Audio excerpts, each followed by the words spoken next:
One of a Kind with Rob Van Dam is recorded in front of a live studio audience. Rob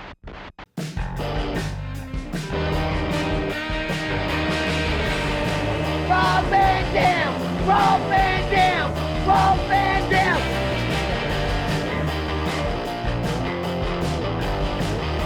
I'm Rob Van Dam. The whole show.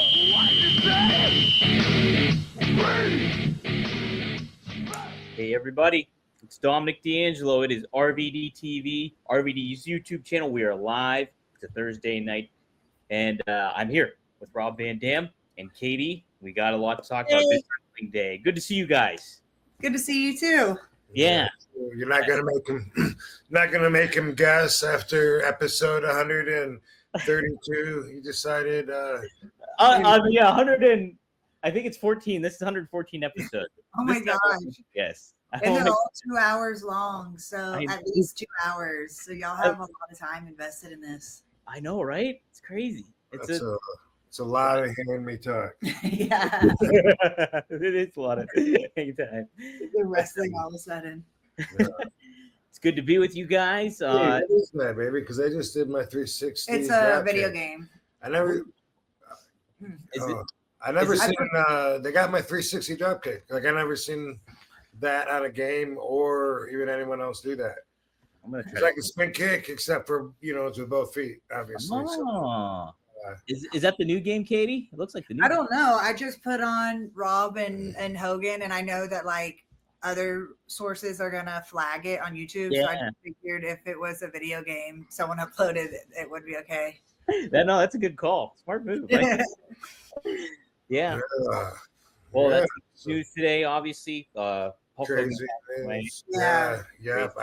I got up this morning to work out like I do in the middle of the night often. So I got up like 4 and I made it back to bed just a little after 9. And around that time, which, we're 3 hours behind Florida. So it'd be like noon there.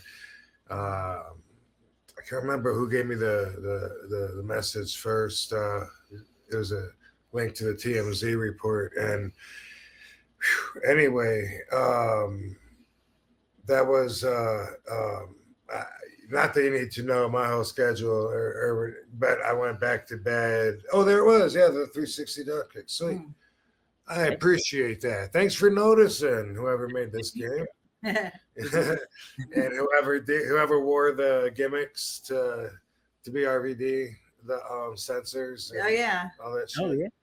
Yeah. But anyway, I wanted to tell you, but I think I sent it to your Xbox, and then I was like, well, that's stupid. That's probably the last thing she's gonna check. But yeah. And then I went back to sleep, and then when she woke up, she was like, I remember I had earplugs in. You're like, did you hear about Hogan? And I was like, hey, what? And I was like, oh yeah, I did, because you were probably like laying there like while I was sleeping, thinking, I wonder if he knows. Yeah, right? Because I just read the message from my mom telling me what happened. As soon as I woke up, I read her message first, and then you were sleeping, so that's why I wanted to wake you up. I figured you didn't know, or else you would have told me. Yeah, so I didn't catch you awake.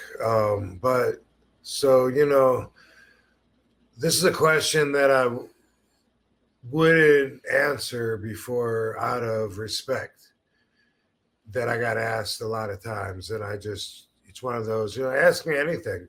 If I don't want to answer it, then, I won't answer it, or I'll give you a no answer that you think answered it. But the question I've been asked a lot is, who's the most famous person that you ever smoked weed with?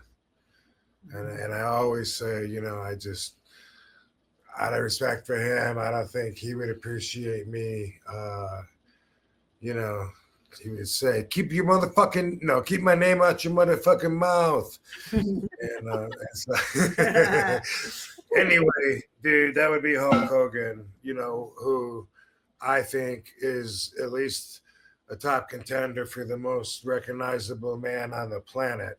I could be wrong. I don't live in Zimbabwe, and maybe, it's different there, but not only because he's had the same look forever and been the immortal that he has, but he also, hey, I don't dance.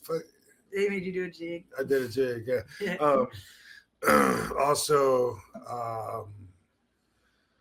sorry, the jig threw you off. But you don't live in Zimbabwe, and Hogan's never changed his look. Yeah, and I was just what I was gonna say was he also stands out in a crowd like a sun, like a ball of fire because of his colors, and he's also a giant, you know. So anyway, I think probably there's a good chance he might be the most recognizable man on the planet, and that's what I've always said. I said that to him one time we were at TNA Universal Studios. He said, "You're crazy." And I was like, "No, I mean, who else, you know, who do you think? Like President Obama?" But, you know, maybe, I don't know. But anyway, not a real exciting story, but one time, for some reason, because we lived on the West Coast, Eric Bischoff, Hulk Hogan, and Rob Van Dam took a private jet from a charter jet from the West Coast to Raw or SmackDown. I don't remember what the show was, or if I was a regular on the show, or if I was maybe gone in a special appearance. I really don't remember what that was. Although somebody, I think YouTube Chris asked me recently if I remembered being on a, yeah, he did. I don't think I answered the question but he asked if I remembered that we all took a plane together. Anyway, we did the show, and after the show, TV somewhere on the East Coast, New York-ish, and Eric wasn't riding back with us, and I don't know why, but so it was just me and Hulk in the limo on the way back to the airport, and then in a plane that we slept on across the country, and at that time, you know, like I had hung out with him, you know, and worked with him. But I hadn't smoked with him, and I didn't know. I kind of figured, hey, cool, spit like a moose. So I kind of figured, you know, he's kind of high profile to be doing this. But we had the limo guy. You said wee. We had the limo pull over on a sidewalk, and we went in at this Chinese restaurant, only thing we could find open, super late, we're starving. We ordered a bunch of Chinese food, and then we're outside standing on the sidewalk getting some air, and boom, there goes again the 360 duck cake.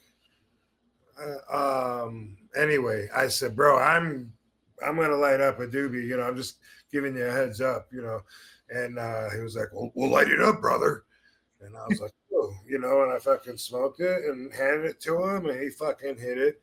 And I was like, damn, okay. I just figured since he's recognizable like the president, that, and at the time it wasn't cool in the legal sense to stand out on the sidewalk and smoke, you know. So I just, you know, I was surprised, even though it was like nobody was out, and it must have been really late, and it was dark, and like I said, it was the only thing open. So, but anyway, you know, we became closer friends, but he's always been cool. I don't remember if that was before or after the Hulk Hogan's Celebrity Championship Wrestling, which, if you don't know what that is, it was a reality show.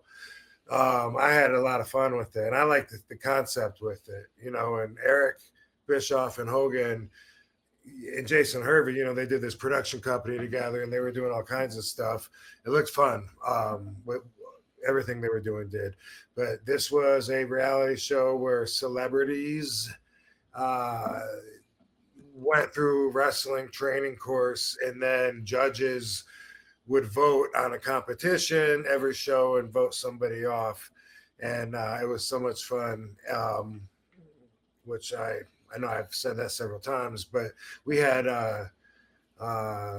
Todd Bridges. What you talking about, Willis? Yeah. Brother Willis, not Arnold, the older brother. Yeah, Okay.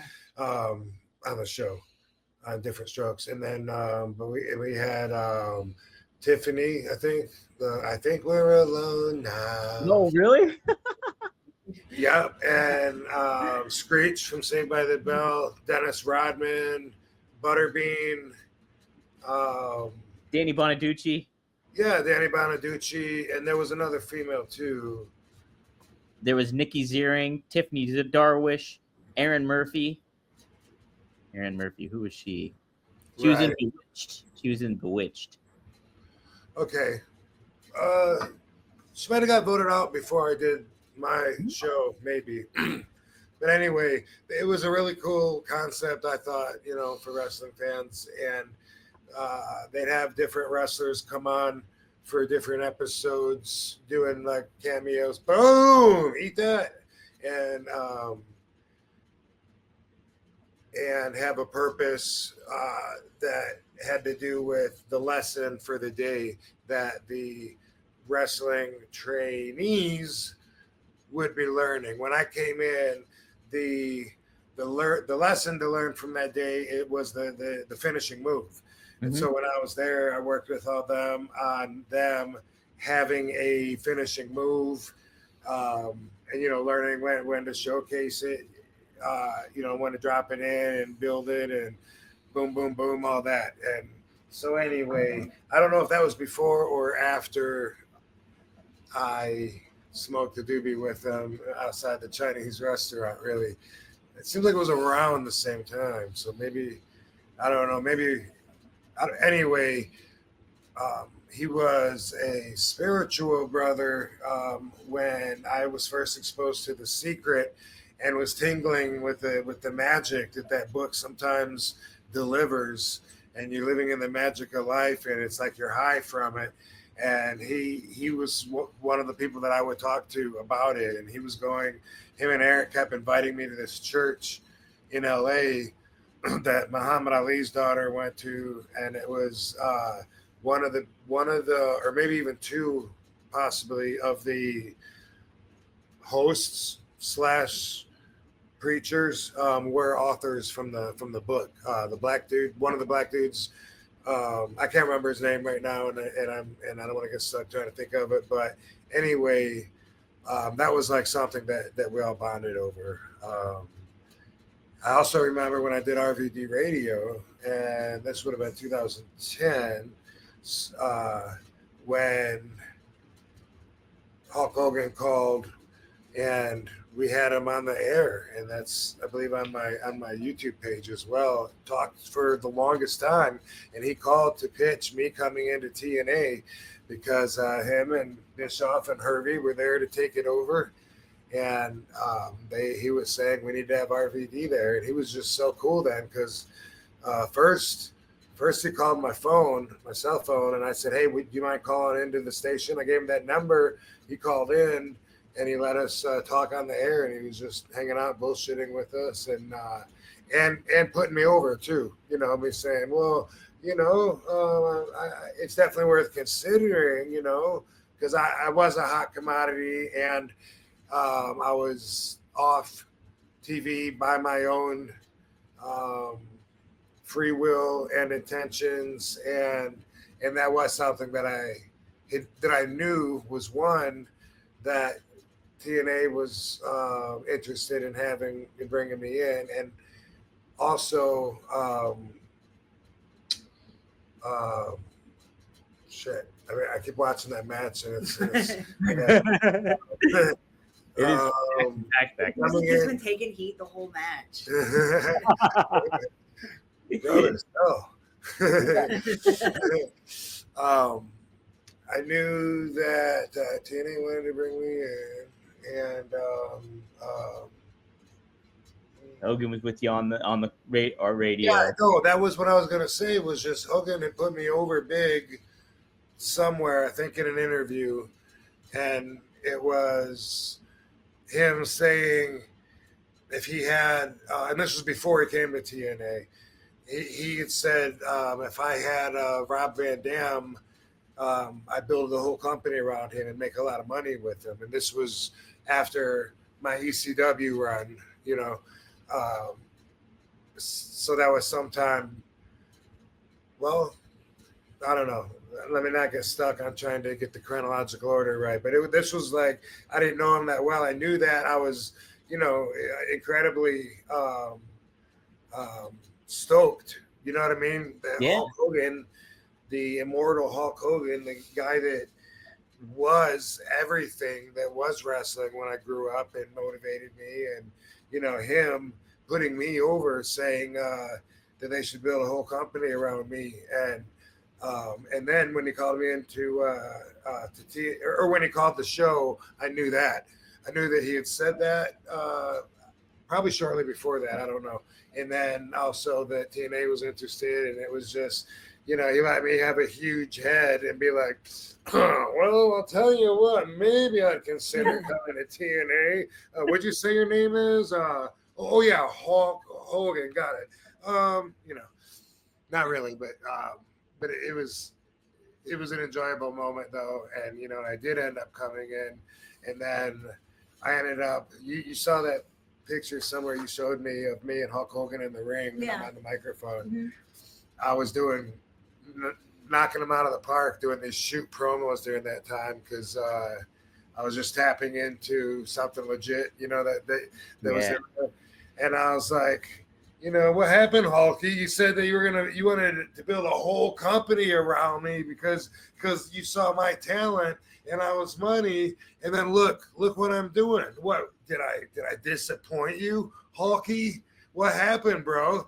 Did you change your mind? You know, and I brought that shit up, and I was having fun with it. And then I don't know what I said, blah, blah, blah. And then I like threw the microphone at him. I said, we can't all make a living off doing one fucking move, brother, or something like that, you know. And he was heel at that time, you know. In TNA. And that's the closest I came to actually working with him in the ring. Although he did trip me in the match when I wrestled Abyss, right before I kicked Abyss. No, right after. Boom. I think I kicked Abyss in the mouth. Oh, that was the same match? It was the exact same moment. I fucking ran and hit the ropes through their own thunder, and he hooked my foot. And I can't remember what happened after that, but that's the only time I actually worked with him. Oh yeah, what's up, gang? It's Dominic D'Angelo, and gotta tell you about SummerSlam and what you can do with SummerSlam and have a little bit of extra fun when it comes to that 2-day event happening in New Jersey, which I will be there, by the way. You can use my booking, and as it stands right now, some specials from some WWE specials for my bookie. We got the Women's World Championship match. We got Naomi to be the heavy winner here at minus 100. So if you have confidence that Rhea Ripley can win, you can get her for plus 250 right now. So how about that? And Io Sky is at plus 600 as well. Also, Women's Intercontinental Championship match. Becky is the underdog in this one, plus 245. So you think there's a chance she can retain? It's another one to maybe take a flyer on. Also, we got the Women's Championship match, WWE Women's Championship match, Jade Cargill versus Tiffany Stratton. Jade is the heavy favorite here with minus 600. So if you think Tiffany will retain, you can get her for plus 350. And then we have the WWE Undisputed match. Cody Rhodes is the favorite to win against John Cena, minus 300 for Cody, plus 200 for John Cena. And finally, we have CM Punk versus Gunther. CM Punk favored to win, minus 270. Gunther, plus 180 there. So, some things to consider, but what you can consider, you can use promo code. Go to MyBookie, use our promo code, RVD, and boost your bankroll with a sportsbook bonus for your first deposit. Extra cash, just locking in with our code. Deposit 100, get $50. Go in with 200, and they'll make it a 100. UFC, cash in when it counts, only at MyBookie. Use that website code down there, or use promo code RVD, and get that special. All right, enjoy SummerSlam, everybody. But personally, we've seen him a lot lately. Like we just saw him a few months ago at Nick and Tana's wedding. That's right. I remember you guys went. Yeah, that's correct. Yeah, Mm-hmm. And then we went there for my birthday party the year before. We celebrated my birthday with Hulk at Hogan's Hangout. Yeah. Every time we were in town, he would say, "I can't believe y'all are really here." He was really happy when we'd come visit. Yeah. And he'd drive us around and welcome us in his home and his gym. Oh, and wow. At his restaurant, he was so generous, like ordering everything on the menu and never let us pay and like hooked us up with all these shirts. He was very, very generous. Yeah. Yeah. So it was fun. I'm glad we got those times with him hanging out in Clearwater and at Hogan's Hangout. And then I got some photos from it too. Oh, yeah. I like the video. With Bam. Oh yeah, I saw that online. That's so cool. Yeah, that was just a few months ago. And then I like the video in his backyard when he says it's Katie Mania. Oh yeah. Running wild. Great photo. That's a shitty Hulk Hogan voice, wasn't it? I used to. Yeah, we were looking at a video that he made of when I went there for my birthday, and we were in what you gonna do? His backyard, and he was like making a spotlight on me, and I was dancing, and yeah, that was really fun.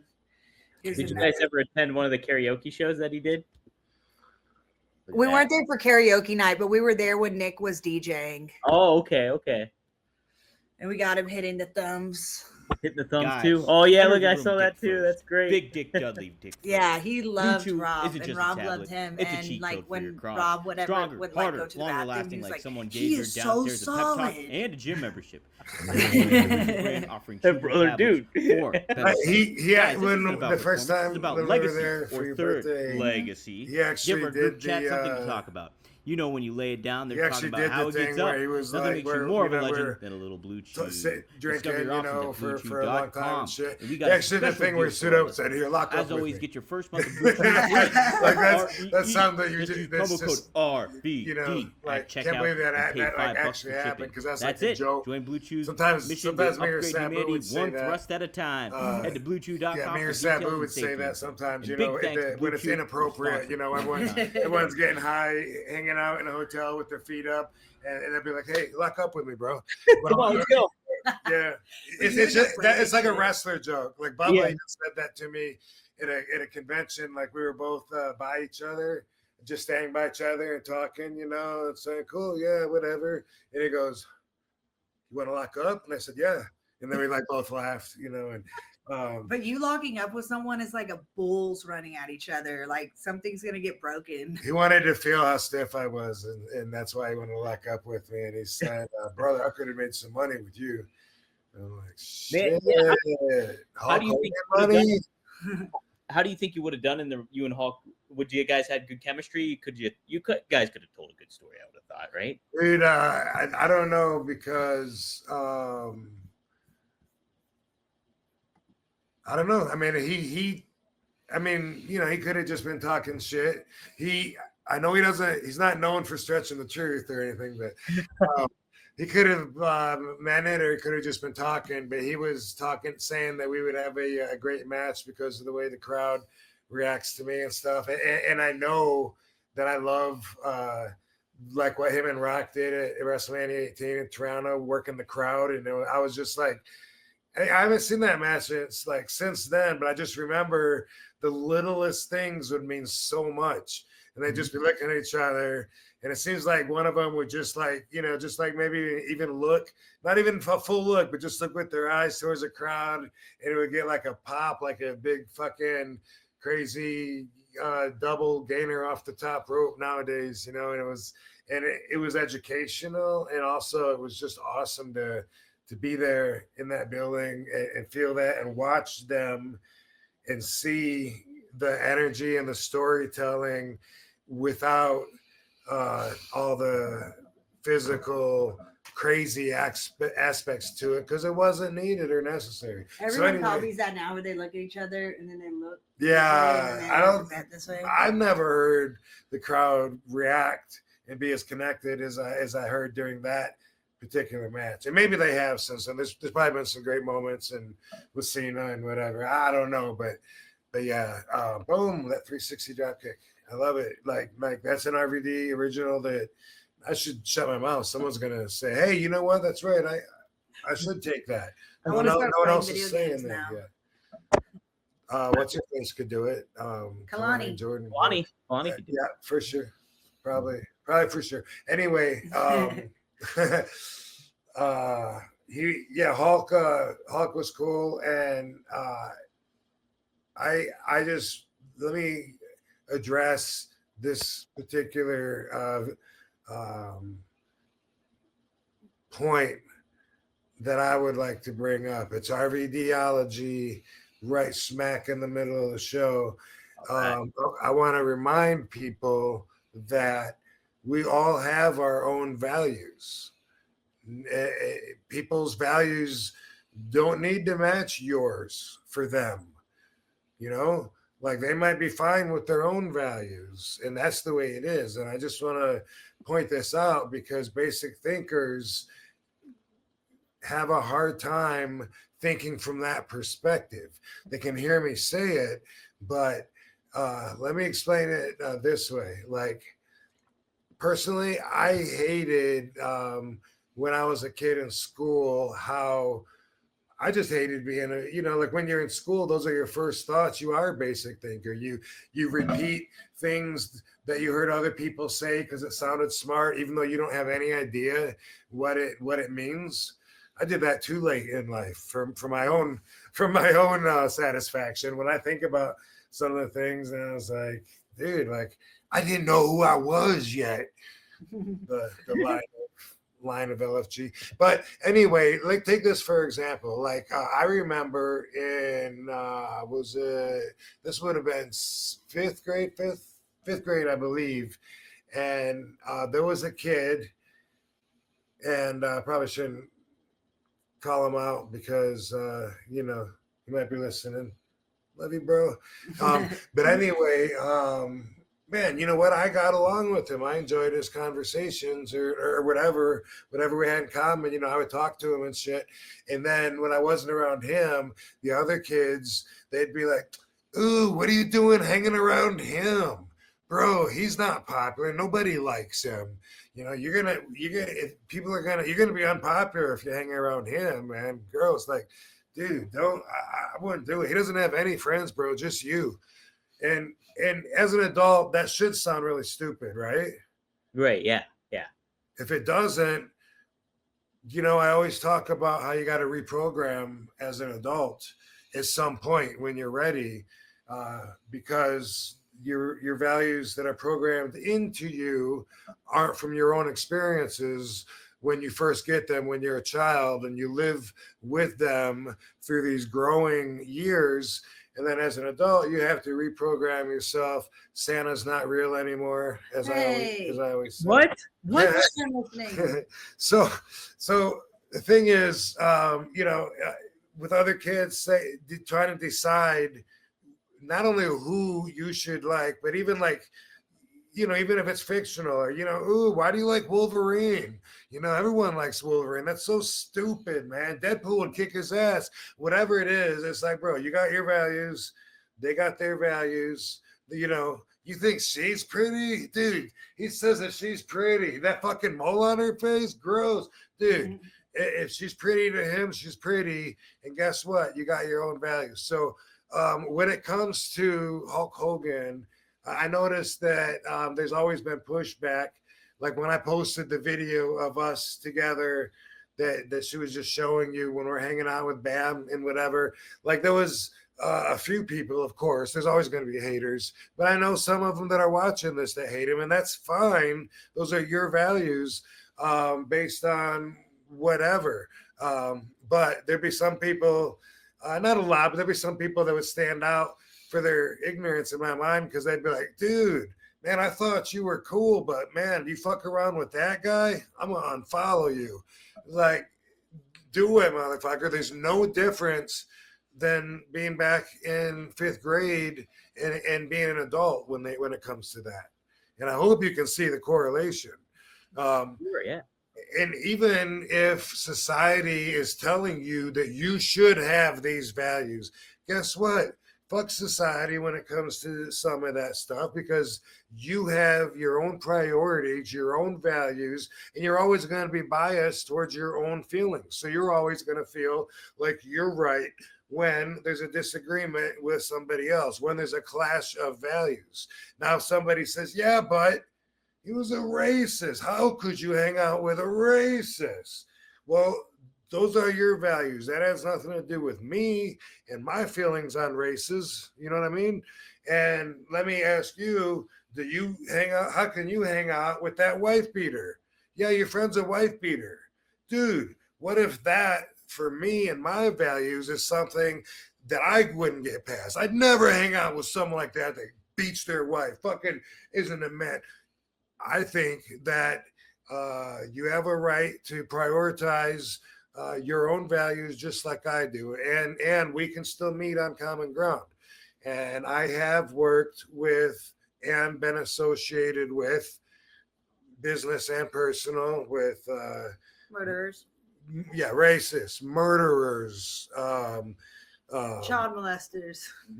Probably. Child molester, you know, yeah. And whatever, Republicans, Democrats, Jews, Christians, Catholics, probably Scientologists, whatever. And none of that affects me or makes me different, except that I'm exposed to it to some extent, just from being in society. So, hold any of that against me that you want at any time, because all of that is true and a lot more. You know what I mean? I have been associated to some level with all of that and plenty more. And that is part of who I am. Now, when it comes to how about other people's values? How about like you are who you hang out with? Okay, yeah, when you're a kid, that comes back to the reprogramming. When you're an adult, you've heard me say many times, I'm an introvert. It's 1,000% true, right? Yeah. I hate to leave the house now, and really, I don't enjoy socializing to the extent that most people do. I find small, meaningless conversation to be a waste of time. A lot of times someone's asking me questions that I just don't want to answer, and it's like, man, I really don't want to be having this conversation. I get it when you're single and you got to start somewhere and then build from there and try to build a relationship or whatever. But we never went through that phase. We were in love, and it was deep conversations from the beginning.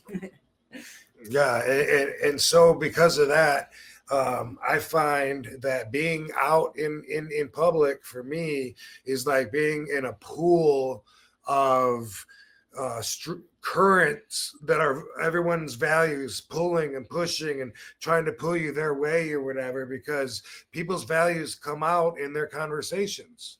And that, for the most part, is why I don't enjoy conversation that's going nowhere with people that I might never see again. It's your values come out, whether you say, I hate Chinese people, or, really direct like that. Or if you're just, you're telling a story and then you're like, oh yeah, and then her boyfriend was one of those, or whatever it is. Or you just come out, and you say, I got to tell you, man, we got these goddamn left wingers there. You get what I'm saying. Your values come out.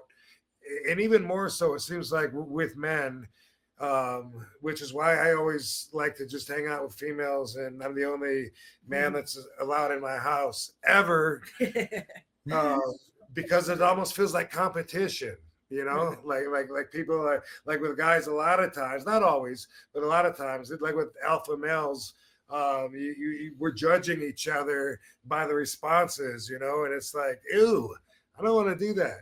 I got nothing to gain and so anyway, these are some reasons that I explained that I enjoy being an introvert, because it's so much work and stressful when I'm out there. Now, at the conventions, it's a bunch of wrestling fans, and they're all just it's great meeting everybody, and we know what we have in common. I mean, they're there to see the whole damn show, and I'm there for the fucking photo and the story and the love. The good energy. Boom, yeah, that's a great moment.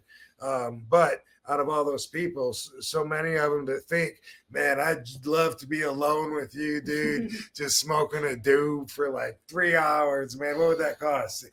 In reality, it's quite possible we don't have the same values. Just because we like weed doesn't mean we're going to meet on everything. And when I'm an image and I'm famous, you get to fill in all the blanks, because you don't have to know the real me in order to get something from my work. Right. So like, hey, man, RVD, man, I grew up watching you. I fucking love you. But also the things you don't know about me aren't getting in the way. And it could be as simple as, like, hey, I don't want to go hunting. I don't want to be outdoors. I don't want to be in the woods. I don't want to be killing animals. That's not for me. Fuck no. And that it could be something like that just we don't have in common. Or it could just be guys bond in a certain way that to me is too, I'm going to get heat for this, but for me, some of the bonding is too gay for me. And what I mean by that is that guys, and when you're younger and you are learning who you are and building yourself, then I guess it's more practical, maybe necessary. But definitely where I'm at in life, no. And what it is guys getting together, drawing the line and saying, hey, bro, we're here. Women are on the other side. And it could be something, just like I had Barbie in my arm, and I went into a store the other day, mechanic, and the guy at the desk, he says, man, dogs are great, man. They're more loyal than women sometimes, aren't they? And now, like, automatically, like, that's an invite to join the I Hate Women, and then share our fucking our horrible stories of how we got fucked over. And a lot of guys are like that. That's their perspective. But for me, I feel better bonding with a female. Like, man, I could have gone on that road when I started with All Japan Pro Wrestling. It was Dr. Steve Williams. He was going through a divorce and obviously feeling fucked over. And I just remember him on the back of the bus screaming, "They're all whores! They're all whores! Fuck them all!" And this was during the gimmick drop pills in their drinks stage. Oh no. Where there was some of the guys that obviously were having bad luck, let's say, with their relationships. I believe Danny Crawford was going through a divorce or something as well, and he always seemed so depressed. And man, I could have got with that, and and I'm glad I did it. One thing that's really gross to me is when a guy will judge a girl, to me, as if they're automatically putting us together, and then right. Like a hot girl walks by or something, and the guy judges her and says something like, "No, I don't know. She might be all right for a blowjob. That's about it." Like, ooh, bro, you're trying to have a bro moment with me. I want to grab her hand and walk her the rest of the way across the parking lot, protected from creeps like you. Right. Yeah. If that makes me not cool, then I'm not cool. Yeah. But that's gross. Even the guy at Walmart one time was trying to do that with you, and there was like a lady that was like pretty, but then she had a baby that was crying, and then he was like, "It would be a no for me." Oh. Like, you even have a chance with her. I know. That would be a I can talk to a guy and be like, "Dude, have you ever been to fucking wherever, Jamaica? Like, man, they got the girls, boom, boom, boom." But I'm not. But it doesn't feel like I'm burying them, and I can't do that. Like, bury women and just want to be around bros. I actually, the very first time I think it was the first time. Yeah, it was. Then I was in a lesbian club. Yeah. Ooh, the evil ex was with me, but that's all I'm gonna say about her. But she was wandering around or whatever. This was a big ass club in Santa Monica, and so I was like, "That's cool. I'll just drink and try not to look creepy when I'm looking at all these girls making out together." Like. But anyway, I ended up finding a place to sit, and I had a beer and I'm drinking, and then this dude sits down and goes, "Oh, thank God, finally another man." I was like, "Bro, I'm not gay." He said, "Huh? No, I'm just saying another man." I go, "Bro, get the fuck up. Don't sit by me." I already knew I hated him. I didn't want to have a bro moment with him. He ruined the night I was having, because I was like, "Wow, this is cool, man. I'm like a fly on the wall," and like it wasn't like I was being spotted. No one, you know what I mean? And it wasn't about me, and it was just like, man, some of these girls look really good. That's cool. They fucking think they look good with each other too, And then this dude sitting down wanting to talk about football or something. Like, get out of here, bro. Did you catch the Ravens game? Yeah. You ever fucking wake up with one of these bitches and you don't remember her name? Oh man, I know. I get skeeved out sometimes when guys like try to do that. Like they'll be like, "Oh man, check out that girl's ass over there, looking real good," and shit like that. I'm like, "Yeah, I'll look at him on my own time." It's just like you don't gotta. Yeah, right. Yeah. Yeah. What the fuck, dude? Come on. And I guess that kind of bonding has its place somewhere, but I'm not. It's not here. Not here. If you're bros in a fraternity or you're, like I said, or you're young and you're still, learning, like, do I like that? Do I like a big ass or a small ass? So, but eventually if you don't reprogram yourself past that, then that's something that we don't have in common is, I don't want to know you in that way. And I don't want you to know me in that way. Right. Get your sister. I'll talk to her. Shut up with your sister a little bit. How's that sound? Yeah.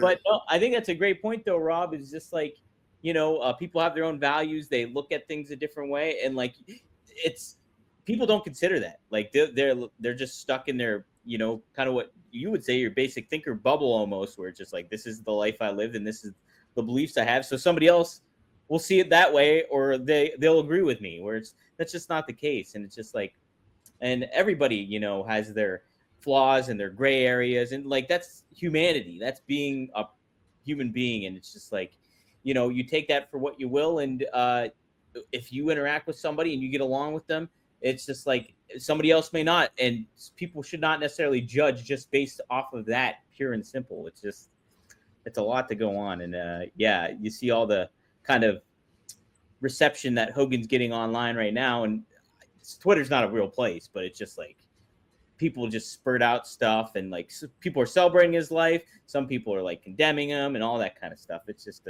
it's all over the place. But guys, enter the room dick first. Big Dick Dudley dick first. Blue Chew isn't just a tablet. It's a cheat code for your crotch. Stronger, harder, longer lasting, like someone gave your downstairs a pep talk and a gym membership. Blue Chew is the original brand offering chewable tablets for better sex. Guys, this isn't about performance. This is about legacy or third legacy. Give our group chat something to talk about. When you lay it down, they're talking about how it gets up. Nothing makes you more of a legend than a little Blue Chew. Discover your options at BlueChew.com. And we got a special deal for our listeners. As always, get your first month of Blue Chew free. Free. Just use promo code RVD at checkout and pay $5 for shipping. That's it. Join Blue Chew's mission to upgrade humanity one thrust at a time. Head to BlueChew.com for details and safety info. And big thanks to Blue Chew for sponsoring One of a Kind with RVD. I just think it's sad. I think it's sad, and none of us would be here if it wasn't for Hulk Hogan. It's just the business is completely he completely changed the business and in so many different ways. And somebody in the chat here, I'd have to really dig to find it, but they mentioned too, it's just like he had one of the greatest baby faces run, obviously with Hulkamania, but the biggest heel turn of all time too. And both times he changed the business. It's just like nobody would be appreciating wrestling right now to the level that it's at without Hulk Hogan. Yeah, it's amazing. He was the man when I grew up. I guess I started watching, I think WrestleMania 2, or maybe I just caught the hype around the first WrestleMania, possibly. But yeah, it was all Hulk Hogan, and there was times when I rooted for whatever heel was against him. When it was Hercules Hernandez, he had him up in the torture rack, and he was bouncing up and down, and Hogan's head went up and down, and Bobby Heenan was saying, "Ring the bell, he gave up," and I remember having that footage showing all my friends, "Look, he gave up, he did, look at him, he's giving up right there," and they're like, "No, I think he's just shaking his head," and we believed in that shit, man. He made me believe, and I was rooting for Hercules. I even rooted for Outlaw Ron Bass when he was going against him. And whoever had that spot, I was such a mark. I would fall right into the program they wanted me to, and go with the storyline and be ready for that fucking main event, Saturday night's main event, fucking always. And he taught me how to be a superstar. All of us really taught us, like watching him soak up that energy in the ring, in the middle of the building, what he does with that electricity, that inspired all of us. And I was telling Katie outside of the ring too, he taught me, goals on how to live as a retired superstar. I mean, I would take his life as far as this goes in a heartbeat. He said he was just like, brother, he goes, I live right down the street. This is the town I grew up in. He said, I just come here every night, hang out at the bar, restaurant, watch Nick spin the fucking records, whatever, DJ. And he said, I can take a golf cart home, or I can drive. He said, I know all the cops. I went to high school with them and everything. I don't ever leave the beach. I don't ever want to leave the beach. So if somebody wants me to leave, it really takes a lot. And I'm like, I love that. Like, I fucking love that. And I feel that way as well. I don't live on the beach, but I don't like to leave for unless it's worth leaving for. And just, man, I was just telling her, what's your name? No, I was just telling her, hey, can you imagine like if like his part of the restaurant is up for sale, and we like buy in, and we end up moving there to raise our kids in Florida and run the business, and that would just be awesome. And then she started saying, let's buy a house too. And like, man, anyway, my point being, give me that life he's talking to me about, like that. He gave me like goals to reach for, and I watched how he handled himself being the man that he was, the superstar, the legend, the icon, and it was, everything was learning the spirits, and just, it's really sad that he's gone. He had so much life in him. Yeah. And everyone's going to say that. He did. And I feel really bad for Nick, and of course Sky, his wife, and all of his family and everybody. But man, we know Nick really well, and know how much Nick idolized his dad, as he should. His dad is the coolest guy in the fucking world, you know?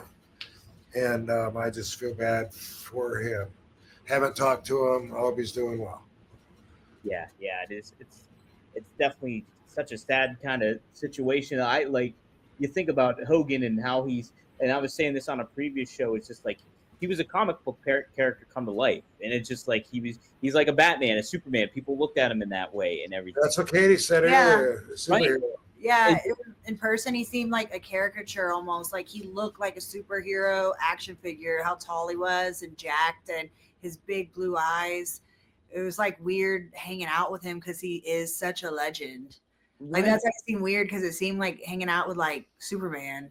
Yeah, it's so like household name. It's like I was saying too, I was like 5 years old. And I remember having a little Hasbro figure of him and everything like that. And it's just like, and there he is. Of Nick and Hulk. Oh, look at that! See, man, Cute baby. How about that? That's in the WCW days too. Wow, is it? How about that? But it's couldn't without the training, saying your prayers, and eating your vitamins. I couldn't have had the 3 T's to success: training, tanning, and toking. That's it. It wouldn't have happened. It wouldn't have happened. Training, tanning, and toking. That's you. Yeah. The thing I always liked about Hogan too, even when he wasn't able to wrestle anymore, like he would always tease that he could get back in the ring. Like he would never sell. Oh, I'm done. He would always still sell it up. That he would always not rule it out, which I appreciated about Hogan during the. What his brand is just worth so much that there's always things you can associate it with and make business, and that's what that's what he did. That's another thing he taught me is it's like the brand of Hulk Hogan. Fuck, people want to put that on vitamins and on gyms and restaurants and beer and whatever on there. And just like with me and the weed and but also action figures, all of that. It's all just like it's our brand that we built by being us. I just bumped the referee. I didn't know I could do that. And anyway, when you think about his deals are multi-million-dollar deals because he's fucking Hulk Hogan and that's his brand, and they won't. I can't imagine there ever be another Hulk Hogan. I mean, now that the ceiling has been busted open by him, there's probably a lot of guys that might compete with the dollar, but it's more like an average. I think it'd be more like an average than it would be like even an average for the top elite, but more so than like one standout. You know what I mean? Like, I don't know, but I'm just saying, I've seen it can do it. Maybe Roman Reigns can do it, and this guy and that guy too. But with Hogan, like he was it. He was the Hulkster. And he was out of everybody too. I mean, you can go back to Bruno and all the sellouts that he had at Madison Square Garden and over the course of time and stuff like that. But Hogan was the first to do basically everything. Like when it came to like just being that global star and the marketing aspect of it all. And to Rob, to your point too, it's just like I was watching a Johnny Carson interview. He was on Johnny Carson during Rocky III. Hogan was. So this was like 1982, and like. He's talking back then about Hulkamania really early on, and it's just like he's already marketing it out and like kind of to what you're saying, getting that brand out there in a lot of ways. Yeah, and then he's got the little plastic dumbbells for kids to work out in. The Hulk Hogan, remember those? Yeah, I remember those. Yeah. Everything. What toys did you have of him? Well, I had the thumb wrestler. I had one too. Yeah. I can't remember what else. There was thumb wrestler with him and with Roddy Piper. But I don't know if I got any of the action figures or anything else as far as a toy. They were probably too old at that point for that. You're like probably like 17 or something when that maybe 90 or something. Yeah, probably. Yeah. Yeah. He was born in 53. I kept seeing that year. Kept coming up. That's the crazy thing too, Rob. That's my dad's age. Is 1950. He's like literally only a few months older than my dad. And I think Chuck Zito said the same thing. There's an interview with him on YouTube that I did you see that? Yeah, you did the flash and then like the camera like froze you and it did a Matrix like 360 view or something when I was in the. That was epic. Wow, do you know what game this is?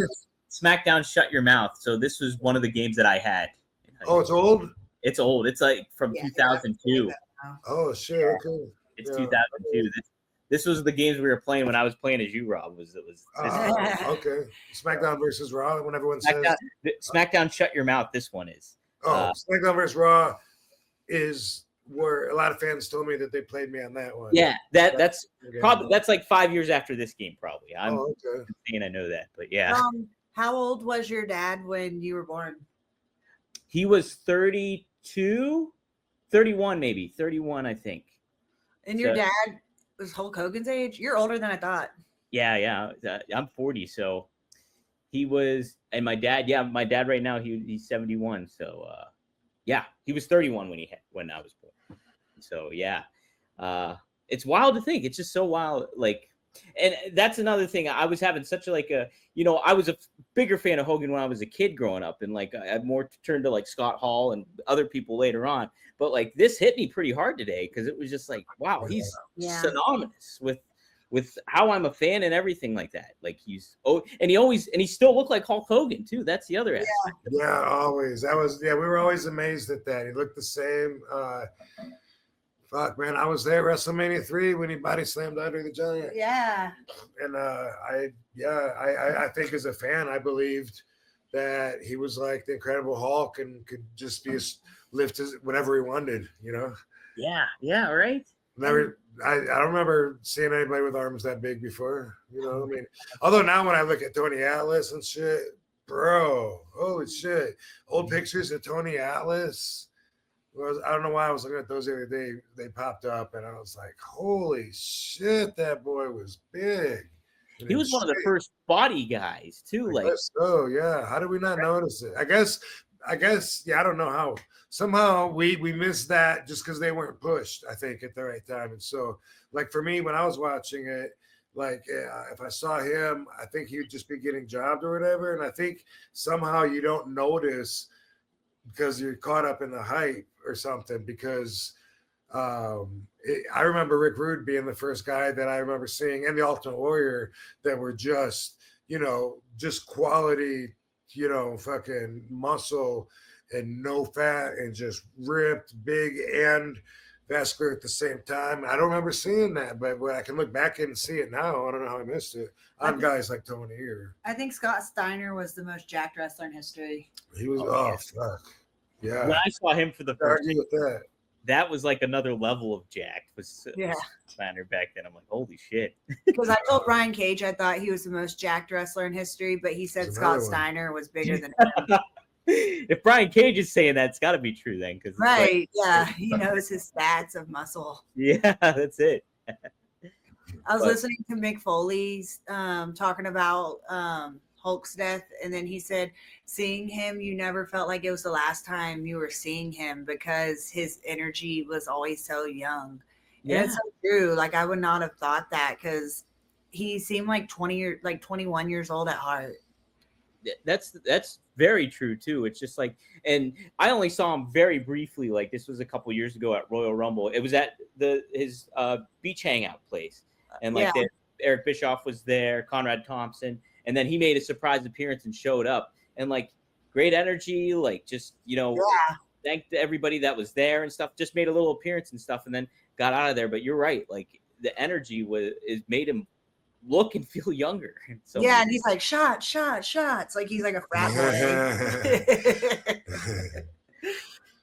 But even the past couple, like the most recent interviews and photos that I've seen of him, it's just like he got the black beard back. And like it was like Hogan looks good.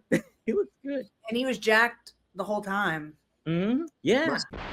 Hey yo, just want to talk to you guys a little bit about our friends at Get Blitzed. That's right, Get Blitzed Lit Aid. Now, if you're not familiar with Get Blitzed Lit Aid, it is Delta 9, and it is a THC Get Lit Aid syrup that is nano-infused technology. It's created by Mickey Ray Sinatra and Courtney, but they ship all over. So it is legal in all 50 states. So that's the great thing is anywhere you can get shipped to you anywhere in the United States. So my favorite is the Blue Raz, and it is very, very effective. All you need is just a little drop, and it'll get you going. It'll get you going. But they also have a new product too with our friends at Click This. That's right, Kevin Nash, Sean Oliver. They have a Get Lit Aid, 2 different types of Delta 9 THC beverages. Yes. And Kev's favorite is Kev's Key Lime Pie. So if you want to drink like Big Sexy, it's when legends collide. The flavor hits different. Introducing Kevin's Key Lime Pie, a laid-back citrus-infused collab between Get Blitzed and the wrestling icon himself, Kevin Nash, co-host of the Click This podcast. That's right.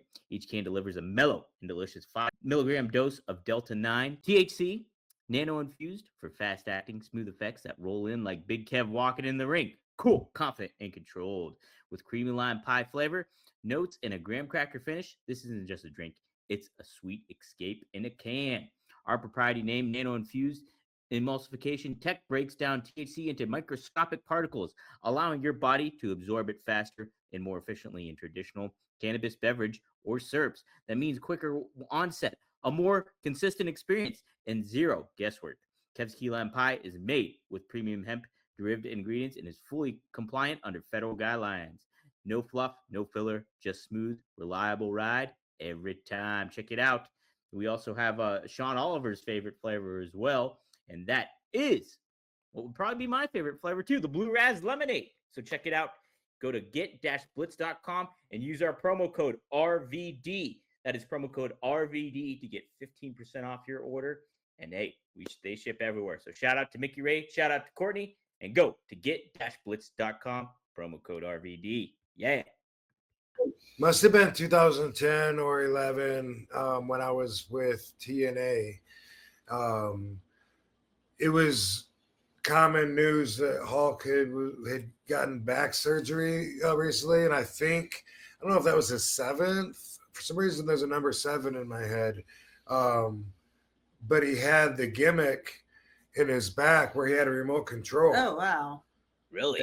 And like you adjust it if you're going to stand up or sit down. I've never heard of that. Yeah, well, my dad was getting that, and my dad asked, he mentioned, or maybe I mentioned him, whatever. But when my dad was around, Cal is by Orlando, so they used to come down to the TV tapings at Universal quite a bit.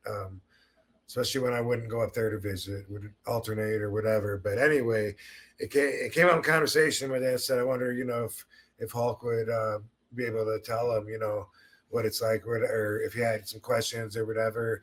And I asked Hulk, I said, yeah, my dad's getting that operation or whatever, brother. And he said, whatever he said, I said, you think if you had any questions or whatever, like you might have a minute to just, talk to him or whatever. And he was like, of course, and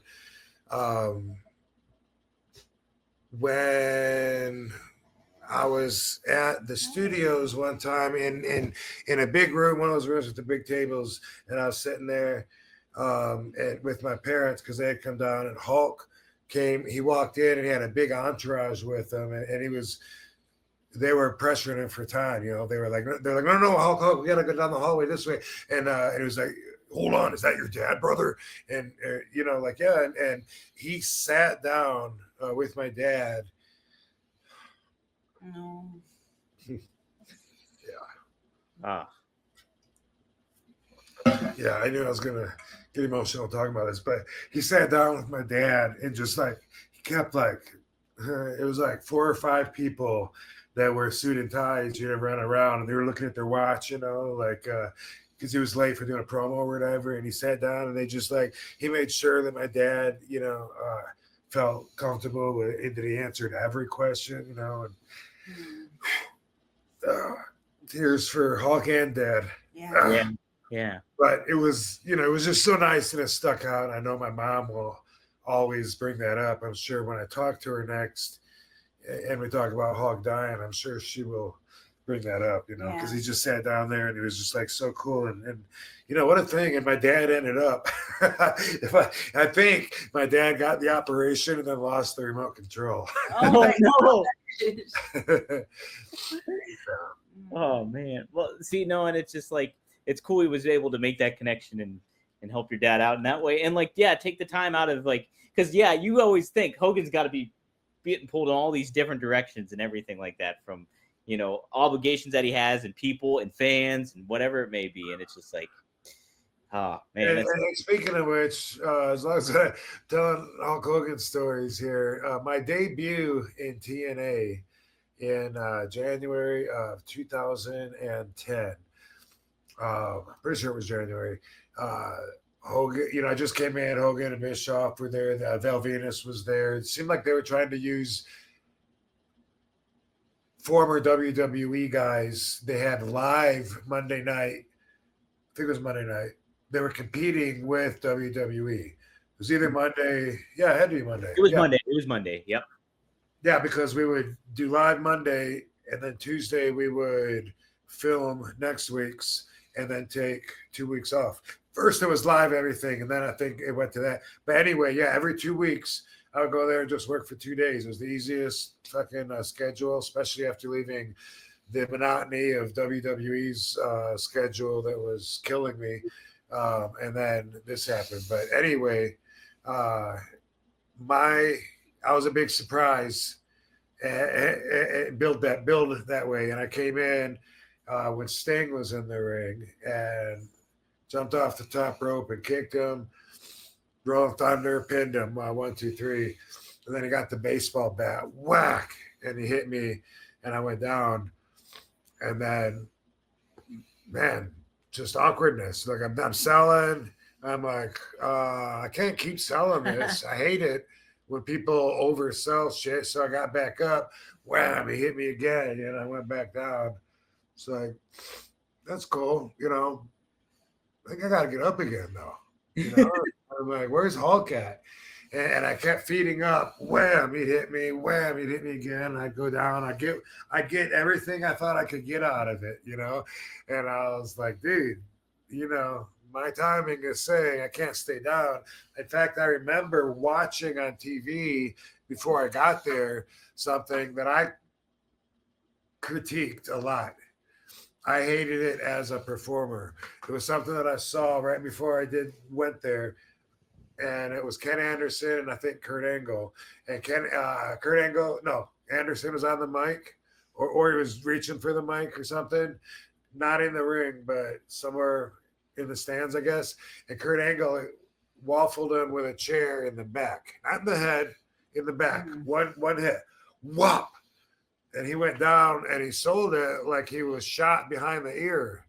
And I just being being in that competitive state of mind and critiquing wrestling like I do, I remember hating that because he just stayed down. Kurt put him up on his shoulder, walked him down to the fucking ring, dropped him in. He was just out. And I remember going, from a chair to the back? Anyway, that's just two different performers' perspectives of how they would do something like that. He might have been like, boom, that's all I need. I'll sell the fuck out of it. But for me, boom, I kept getting the bat, kept getting back up. Bat, finally Hulk comes down and I can roll the fuck out of there. And then afterwards, when I saw Hulk, I said, bro, I thought you forgot about me out there. He said, what? You didn't even know he was late? No. Didn't even sell it. I said, I thought you forgot about me out there. He goes, no, I didn't forget about you. And I was like, okay. And I just walked off. And I don't think we've ever said anything about it again after that. He was in catering. He's like, I'll go out when Yeah.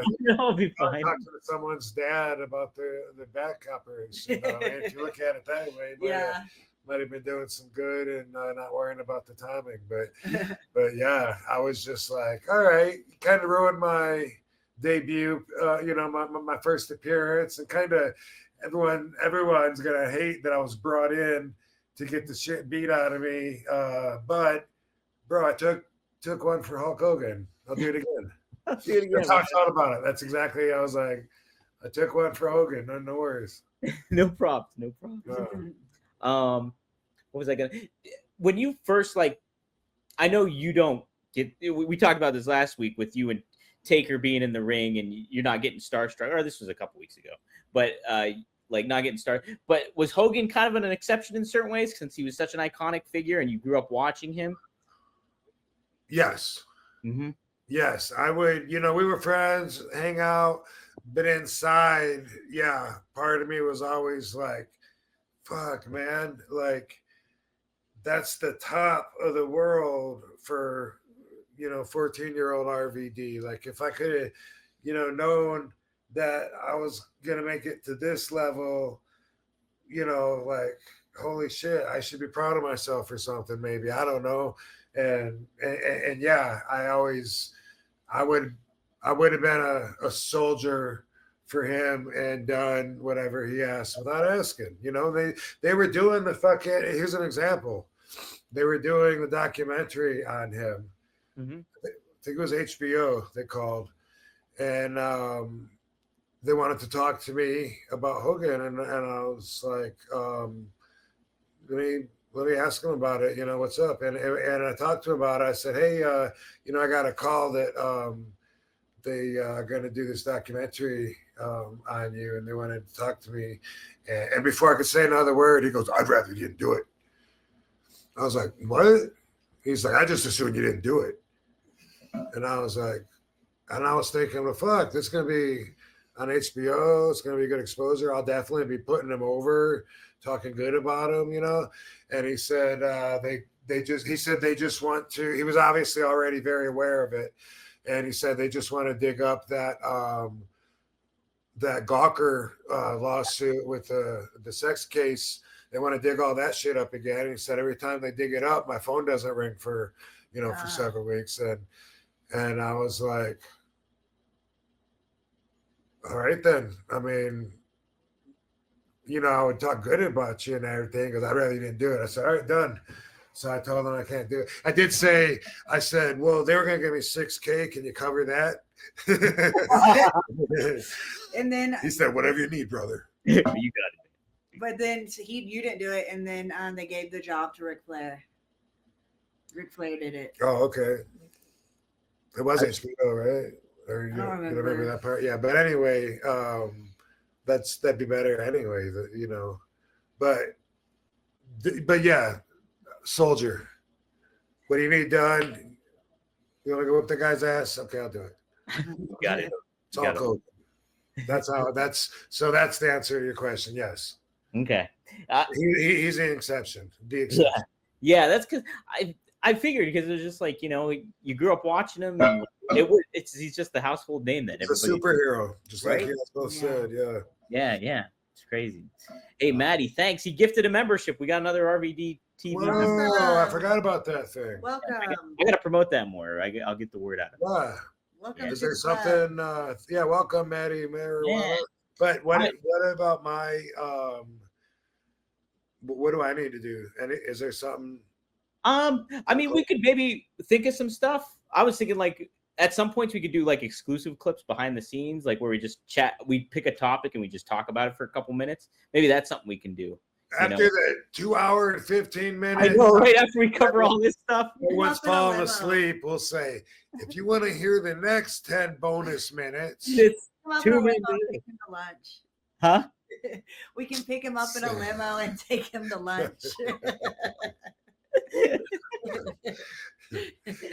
But my idea, so Rob, I literally did this too this week. My idea was I was going to watch your matches from ECW, and then I was just going to talk about them and review them, like for behind the scene clips and give my thoughts on cool. something like that. So I watched your first ever ECW match again with Axel Rotten, and it was great stuff. But that'll be my first clip I do behind for the match. Oh, okay. Yeah. I was intimidated, you know, by that crowd, and then I was like, oh my God, they love this fucking freak with a barbed wire baseball bat. What am I doing? How am I going to win this crowd over? And I'm so glad that I learned to put it all together in front of those people, because that's how I felt the first night, you know. And I remember telling you, like, I did like a couple kicks or whatever, and he does the Karate Kid thing, you know. Oh, good job. And they, you know, and they popped at that. And I'm like, whoa, I'm not the fucking baby face here. Oh my God. But you turned the crowd though, too. You turned the crowd later on in the match. Like the crowd started cheering for you and stuff like that. Yeah. You know, it was neat. It was really, really neat. So I'll review it, and that'll be some behind the scenes stuff. So that'll be a fun thing to do. But thank you, Maddie, for gifting membership. If you guys want to sign up, hit the join button down below on rvdtv.com, and you can get the membership, and you can do emojis, and I'll come up with some other. Oh, you get clips early too. You get the clips early, and you get the episodes early too. I turn this to private after it's done, and so you can tune into the channel there. Maddie also says, "Smoke them if you got them for Hulk Hogan, brother. Smoke them, dude. Yeah. That works for me, brother. Yeah, dude. Definitely worked for me, dude." Hey, Katie, do you have a favorite Hogan story that you get when you got to interact with him? My favorite was when, every time we'd see him at WWE, he'd see me and then look at Rob. He's like, I see why you're behaving.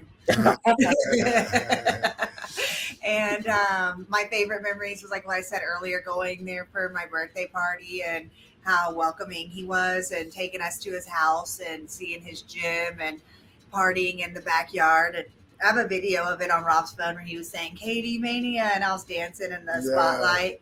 Yeah. So that was really fun. And Nick and Tana's wedding the night before, like reception dinner, was really cool getting to hang out with him and Sky. And that was the last night I ever drank too much. Well, now I don't drink at all because I'm pregnant, but that night I drank a lot, but I just felt the energy was so good. I couldn't control myself. And it was great seeing him and at the Nick and Tana's wedding. So those are my favorite memories with him. Yeah, that's some good stuff too. And, Yeah. man. Yeah, when you're partying like that and you get in the mode, it's hard to get out of that mode because you're having such a good time. Exactly. That's what I told Hogan too. It adds a little incentive. Yeah, I was like, the last time I ever drank that much was at Hogan's Hangout. Like, yeah. After that, I slowed down my drinking because I was like, okay, I need to control myself. And then now I'm pregnant. There's no alcohol or smoke. Plus, we were dealing with some bad news and shit around that time. You know. Yeah. Before that, so I let your leash go a little bit out there, a little bit. Yeah. You know what? Like I forgot about this, but when I was doing the Hulk Hogan's Championship Celebrity Wrestling, one time Hulk, we were talking about The Secret, and he was saying that my evil ex should use that to heal because she had the cancer. Yeah. And everyone knew about it. And he's talking about it and saying, you know, how you get into the attitude of gratitude and the power of love and boom, boom, boom. And then he sent a guy, a lackey in a car to go to the bookstore to buy a copy of The Secret. So nice. And bring it back so he could give that to her. Yeah. Wow. Yeah. He was so nice. He really, I feel like if he liked you, it was like you were his family. Yeah. It's hard to consider him an old man, you know. Yeah. Like when back to that conversation, you know, we're like, well, what is old? And and I mean, I'm sure you think of him as being old, especially if you're in your 20s or whatever. But when I think about when we're talking to him and just how coherent and with it and his vibe and everything, it's like it wasn't like how you're talking to someone at old folks home. No, that's why I was like, he was like a young party boy. It felt like. Oh. He had even up till a couple of weeks ago or whatever when I last saw current stuff of him, he felt like he was 50 something. That's the vibe he gave off. That is totally the vibe he gave off. Like a 50. It's it was remarkable. I mean, his back bothered him a lot more, but I mean, he kind of had to walk with someone. Like the great Khali, has to walk with someone and kind of lean on him a little bit. Yeah. That's what he walked. Oh, that's tough. I wonder how many back surgeries he had. Is that something you can look up? So somebody in the chat said that Hogan had 8 back surgeries. Oh. So I thought it was going to be way more, but maybe that was something way back in 2000. If I were to guess, I thought it was going to be 12 or something. So yeah, I'm going to take it in just to see back surgeries. Let's see how it pops up. But Maddie, you gifted another membership. Thanks, brother. Dang. Really appreciate it. Holy smokes. Oh, that's so sweet. Yeah, man. Memberships? He gifted 2 memberships out there. So somebody else gets somebody gets them in the chat. So shout out. Missing these clips. These early clips. I know. I got to start getting some clips up there now. Better start cooking. Instagram, a wrestling historian, asked this. Thanks for the Canadian $2. What if Hulk Hogan joined ECW after leaving WCW? That would have put us on the map for sure. Yeah. Could you imagine Hogan in ECW? You could have booked bigger arenas. I mean, that's how much value he had. Yeah, absolutely. Could have fucking upped the ante on everything. Yeah. Increase the value of the company like that. Yeah. I wonder how Heyman would have used him. Paul would have used him in that. Yeah. That would have been really interesting to find out. There's really like, like there's a level of eliteness that very few people reach in different platforms. You know what I mean? Like, oh, don't do it, Hulk. Okay. He was thinking about doing a frog splash to outside of the ring. Yeah. Get back down, brother. Get back down. Whoa, nasty bump. Whoa, no sell. Fucking young How kids did you today. get you? That was AEW RVD. Hey, you did this. Yeah, I did an excellent round thing. That's funny. Remember in New Orleans when you said? Yeah, I do. Damn. Shit. Did I start talking about something? We were talking Hogan and ECW, and now Heyman might have used them, and then you were elaborating on some of the stuff. I was just gonna say, about the elite level, that what he made. Let's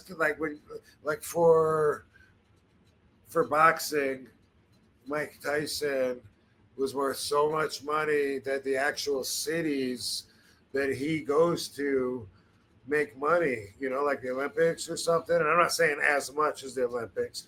I'm just saying that, like in Nevada, they couldn't afford to expel him when he bit the ear off of Evander Holyfield, and it was because they make so much money. The local economy depended on his fights, and it's like very few people reach that level of fucking stardom, and it's like a very elite level. And Hulk, was the guy that was there for wrestling. Maybe it was a long time ago, maybe not that long ago, and I don't know, maybe Cena, some of the Roman Reigns, maybe, I don't know. It's like, but a lot of times the credit for the house doesn't necessarily go to the right spot. Like whoever is in the main event wants to think, well, I drew this house. They can put it on their record. Look, I main evented, the pay-per-view that sold the most buys. But a lot of times that's really just a coincidence, and it's about other matches, or it's about the whole brand, or whatever, So that's all perspective too. But what I'm saying is Hulk Hogan was the drawing power for wrestling. And I never went anywhere near, that kind of level myself. So I'm always fascinated and always going to look up to him like the superhero that he was. Yeah, right. Oh, man, yeah, he would have been such a neat element in ECW during that time. Holy smokes. But we have Maddie. Memories of WrestleMania 3, the Pontiac Silverdome. A lot of that really was to see Hulk Hogan versus Andre. Absolutely. 100%, right? Yeah. It's like, and you got like the great match with Steamboat and Savage, but like the big draw was Hogan and Andre. Yeah. So if they want to take credit for that draw, for pulling that house in, I'm not going to argue with them there. Okay, yeah, I wouldn't either. But a lot of times it's not necessarily about the main event. You get what I'm saying. I get what you're saying. Maddie, another icon who passed away was Ozzy Osbourne. He says memories of Ozzy. With Ozzy and Hulk Hogan, of course, and Theo Huxtable, all in the same week, not long after, still in the wake of Sabu.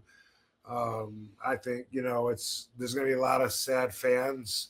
It's a time for sadness, depression, all that fun stuff. So let's just hope that it stops, because there's also a very good chance that it might not. So what you got to do, and this is RVDology. What you going to do, brother?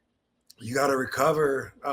If you're letting yourself grieve, and you're letting yourself be weak anytime, and you're feeling like, what, I need to I feel like being depressed or whatever right now, just remember, recover as soon as you can, because there's more coming. There's always more coming. It's just a matter of when. And when I was really depressed at the beginning of the year, remember the acupuncture lady said, just let all the tears out instead of trying to hold it in, like when you feel it in your throat, because it releases endorphins. Oh, yeah. So a good cry helps if you feel like you need to cry. Yeah. It calls the Mighty Morphins. Yeah, the Mighty Morphins. Yeah. Yes. No, it is. I think it helps to cry too. Because I try to hold it in and then my throat would like hurt, like physically have pain in my throat. And then she's like, just let it out when you feel like you have to, and you feel better. Yeah, let it go. And it's just like you're just going through a rough time, and that's what your body wants to do too, and your emotions want to do. Yeah. Rob and Ozzy Osbourne were inducted into the Hall of Fame the same year. Wait, you guys were? Yeah, he's class of 2021 too. Wow, I didn't know that. Because I knew Rob was inducted around that time, but I didn't know. I knew Ozzy was a Hall of Famer, but I didn't know when he got inducted. So that's wild. And he's on the cover of the famous High Times magazine that RVD's on the cover of. Oh, wow. How about that too? Yeah. Mm-hmm. Did you get to interact with Ozzy, Rob? Never. No. No, I met the kids. I met his wife, but I've never met Ozzy. Oh, wow.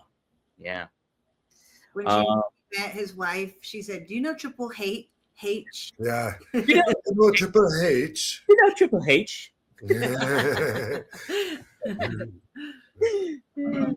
Here's a good question. Brock asked this one. Brock Sumner.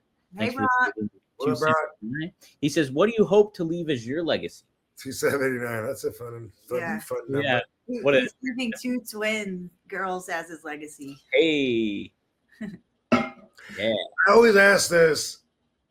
Doesn't basically your legacy is basically just how people remember you, right? Basically. I think so. Is there more to it than that? Yeah, basically. No, I think that's basically it. It's like how people remember you. The legacy you left. Yeah. Well, I hope that that the legacy I leave is, besides being considered a very talented athlete ahead of my time, I hope to inspire people to be themselves. Don't worry about conforming to make other people happy. Build yourself, your own set of values that you can believe in and stand by in an uncompromising, unapologetic manner.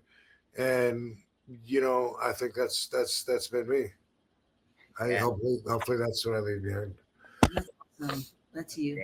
That's a damn good legacy right there. Yeah. Yeah. Damn good one. Damn good one. Somebody also added that Roddy Hogan, the enhancement star, passed away. Where he looked like Hulk Hogan, but his name was Roddy Hogan. Do you remember him at all? I know there was like a fat guy in the audience that used to look like him. I don't know if that's him.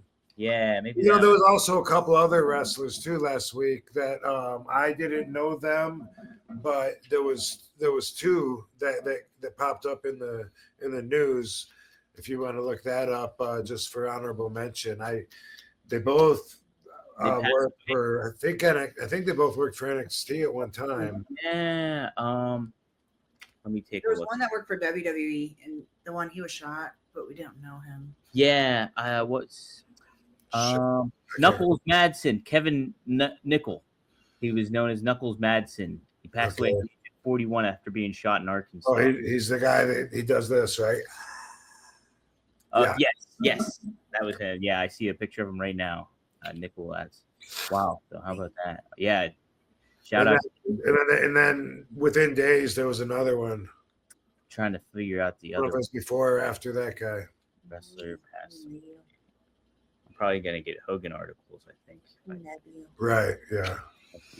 Well, I'll be sure to do something. I'll take a look and see what I can find, and I'll. Do you remember how the other one did? No. Shoot. But yeah, I'm just getting Hulk Hogan articles right now. But yeah, very sad week and sad few days for pop culture icons and wrestling and everything. It's a tough one. Yeah. Definitely grieve how you guys want to. Celebrate the life of Hogan and everything that he did. You know, and just keep everything in consideration, I suppose. Too. What else? Nice to people while they're here. Yes, exactly. I'm sure Cauliflower Alley Club coming up. I'm sure they're gonna squeeze some time in to talk about the fucking immortal Hulk Hogan, but they already had 3 guys that lined up. One of them I didn't. Yeah, one of them I didn't. Oh, there it is. Yeah. Mongo, right? Oh, Mongo, yeah.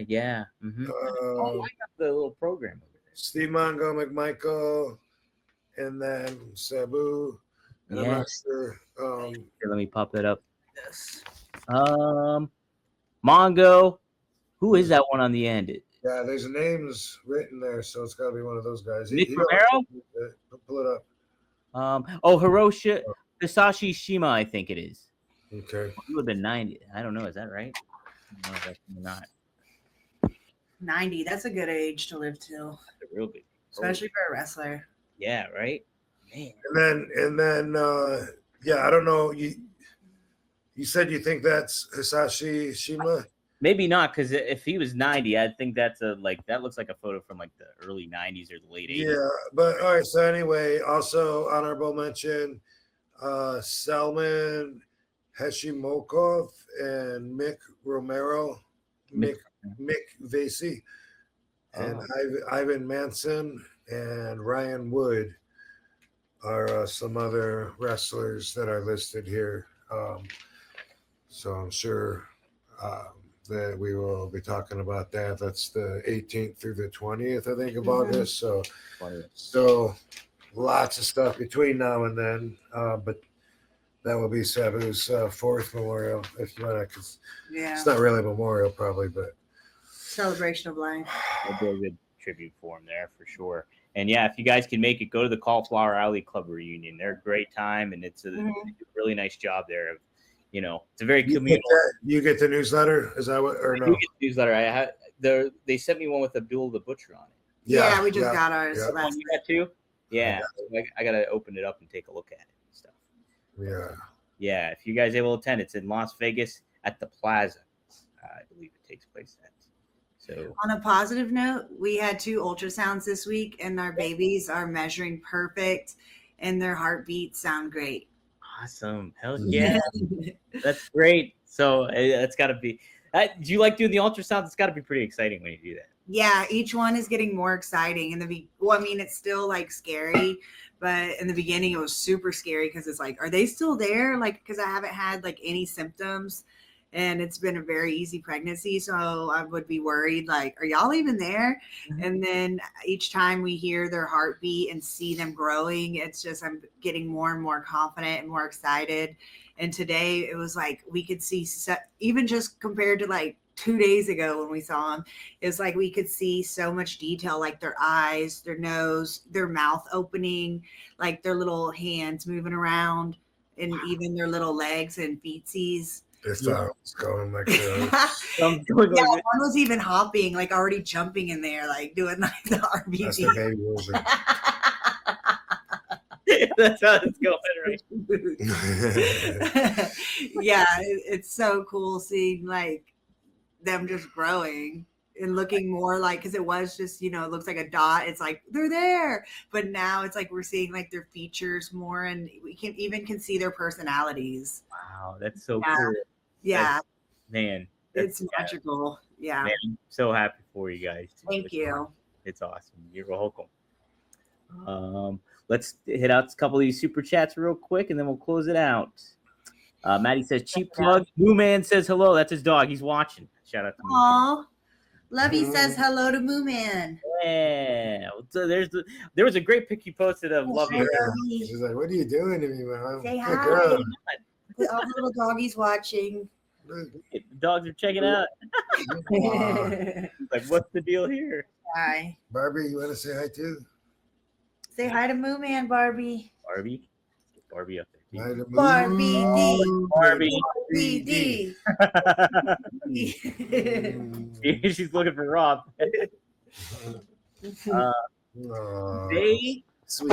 Dan Excited them. Yeah, me too. RVD wrestled DDP, and Sabu was my favorite. Would you wrestle DDP? Did you? I would love to, and I never have. Wow. Yeah, we've never worked together. Boy, that would have been a great match too. Yeah. And he was at our wedding, and we were at his wedding, and he's so inspiring. Like he deserves the Nobel Peace Prize of wrestling. True. Absolutely, he does. Yeah, he's got to be inducted into like all the Hall of Fames, basically. Yeah. It's like when anybody goes through some shit, DDP's there to help. He's doing some good things. Yeah, he is.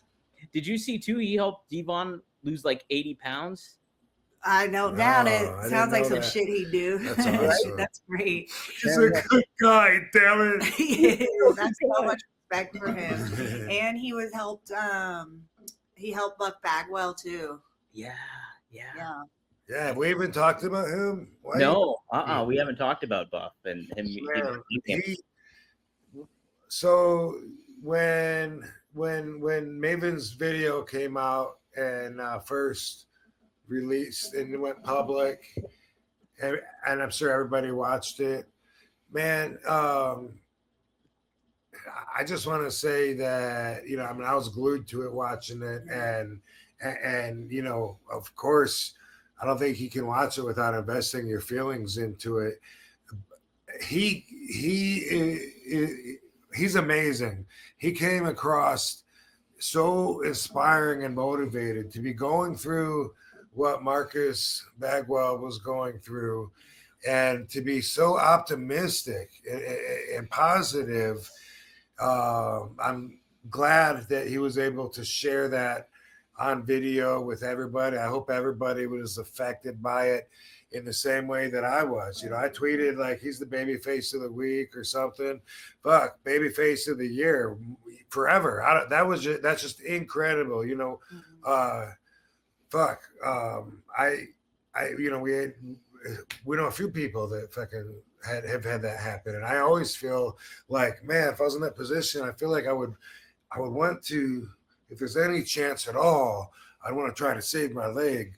But then Bagwell's breaking it down like, well, there's so many of these surgeries and so much of this, and then only a 20% chance that the leg would survive it. And then if it does, it's going to have like a rod through it. It's going to be compromised to this and that. And he was just like, you know what? It's going to be better. And you could tell he wasn't going back and forth. He was just like, boom, let's do this.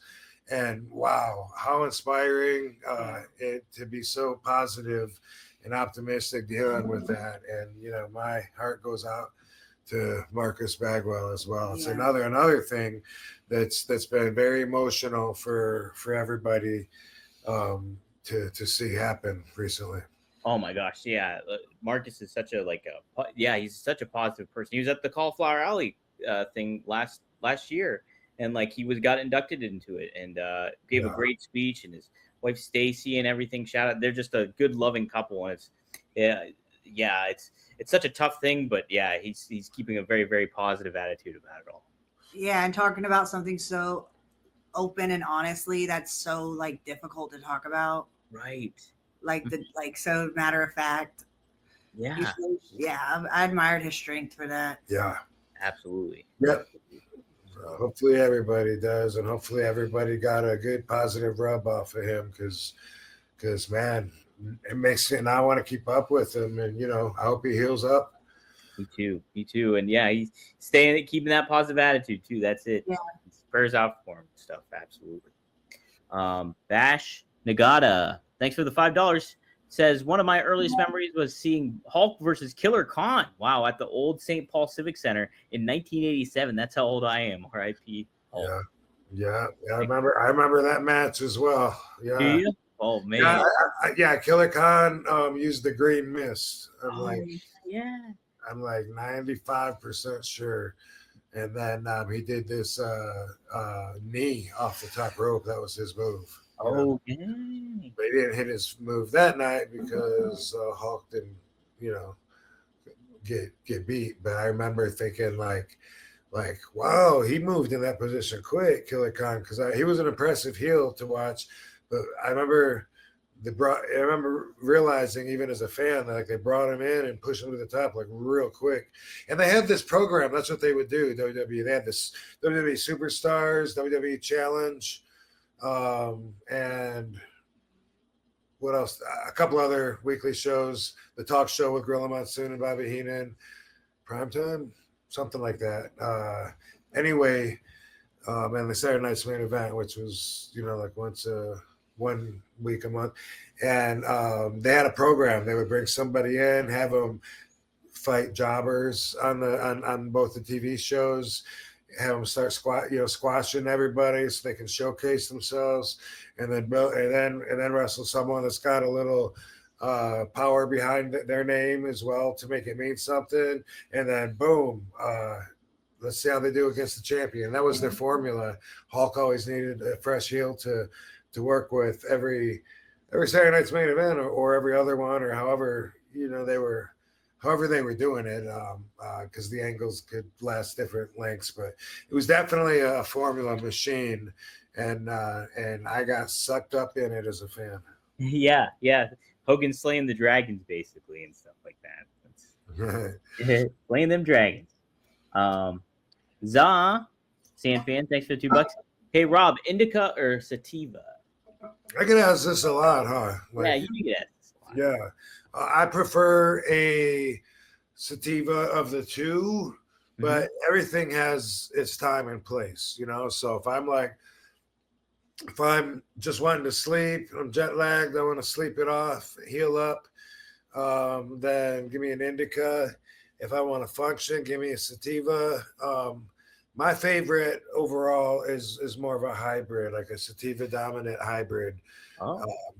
I don't like to be sleepy when I don't want to be sleepy. It's something that I fight all day, which is why I used to caffeine myself to death, thinking I was doing a good thing. I was thinking, I think it burns fat anyway, and you can find enough articles to support whatever you want, But with the high blood pressure, it's not something that you want to do is have a lot of caffeine. Yeah, I don't want that too much caffeine for sure. Maddie, thanks for the $5. Dom, are you going to beat your bro for his belt? No, I'm not. I don't plan on it. He's the high stakes champion right now, and he just won it, so I don't want to upset him or humiliate him.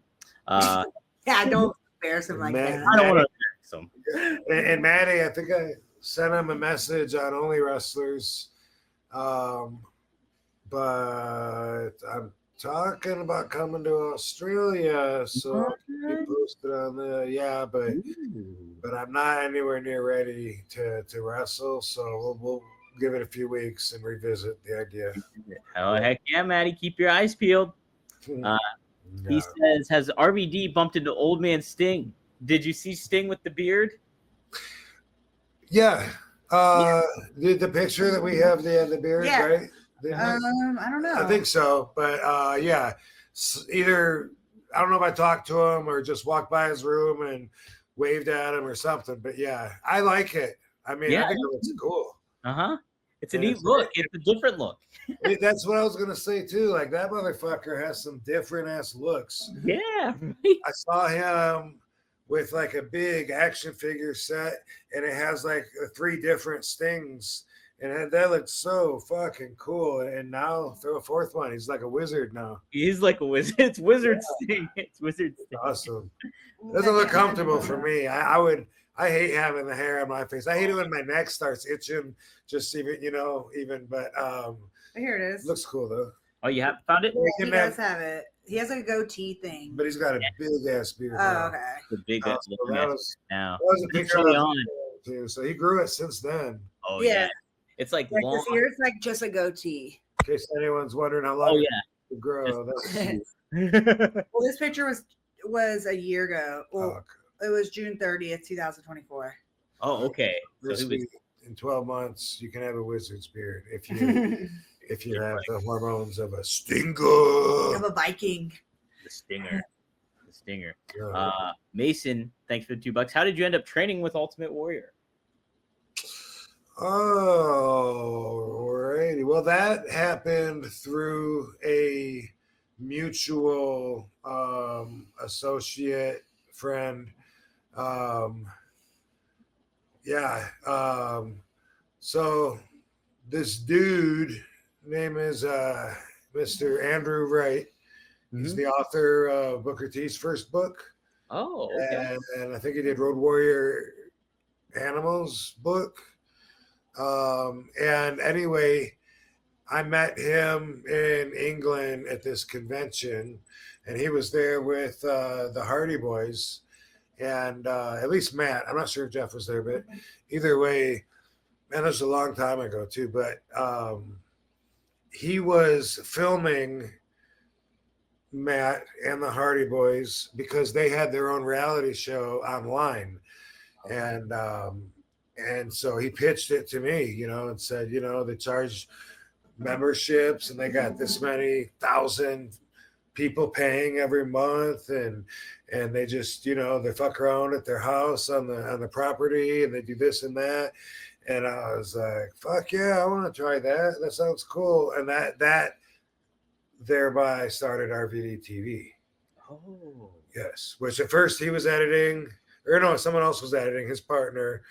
And then I ended up taking over and editing it myself, and we were always trying to improve the website and trying to keep up with technology to have it the best way. And anyway, he was also doing a documentary with Ultimate Warrior at that time. Mm-hmm. And so he called me one time and said, or maybe he told me in person. I don't remember if it was a phone call. Now that I think about it, I'm picturing in my head. But either way, I think it was a call. But he told me that Ultimate Warrior was interested in working out with me. He wanted me to train him. He's not been in the ring in 10 years, and he's got a match coming up in I think it was Africa with Orlando Jordan, and yeah, I wrestled for that company because I remember Orlando. Oh, that was Rikishi's company. That anyway, that part's not important. I was just like, what? Like what are you talking about? And he's saying, well, he'll come to you to LA if you can find a ring that will let us work out in it. And anyway, I was like, well, yeah, Mike, that'd be awesome. I got conditions. I want to be able to film it, and I'll make an episode for RVD TV. That would be huge, and it'd be an honor, everything. And he agreed to it. And I remember asking Rick Bassman, because Rick Bassman was in charge of the ring by the airport on El Segundo. And he was like, Ultimate Warrior, sure. He said Ultimate Warrior can pay. I'd happily charge him just like I charge anybody else to use the ring.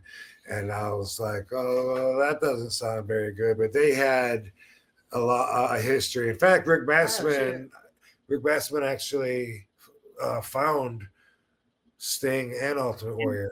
Yeah. Mm-hmm. Yeah. Yeah.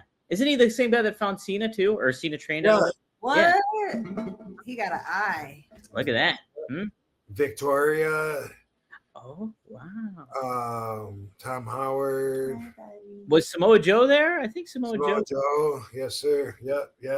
UPW. Mikey Henderson, but people probably don't know. I don't think he's gone on to do TV.